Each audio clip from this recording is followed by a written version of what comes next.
On this week's episode of Geeky Beach, we're going to give you some tips on how to avoid the brain drain and not become a zombie.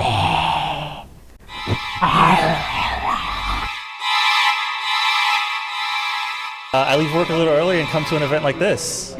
That's actually what I did today. One of the best ways I think to stimulate a business mind is definitely going to those startup camps, hack weekends, just to kind of reach out and see who's in the tech community, because you never know when you might, have some sort of cross-pollination that you can really help each other out in a future project. I try to keep myself motivated so that I continue by listening to music or having movies play in the background, or I just step away from the computer and sit in front of the TV or tablet and watch a few movies. How do you differentiate between taking a break and procrastinating?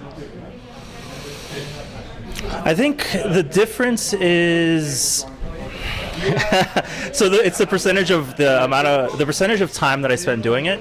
So if I'm procrastinating, then in an hour I'm probably spending like 30 minutes doing something I shouldn't be doing. If it's like 15 minutes, I could probably get away with it. And I actually measure. Measure it? I measure. There's a site called Rescue Time that, in terms of my computer, tells me what I'm looking at.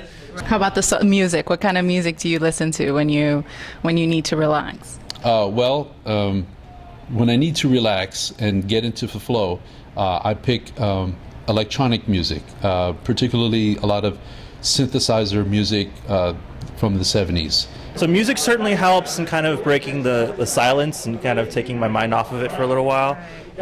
Physical activity, Walking around. socializing, right? So it's like, you know what, I'm going to stop talking about code right now. How's your life? How's your kids? What's going on, you know?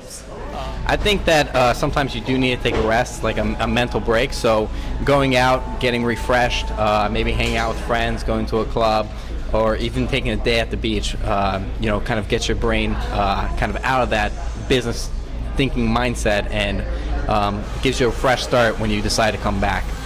Have you ever seen any ideas where you're like, okay, this guy was definitely not in his best game. He was not, he was probably tired. I've seen plenty of ideas. Several ideas I would always say, wow, like either that's not going to work, and then sometimes they do, like example, chat roulette, and I'd say, wow, I was really wrong at that time. So even the worst ideas, when you think that someone is tired, might be the next trend.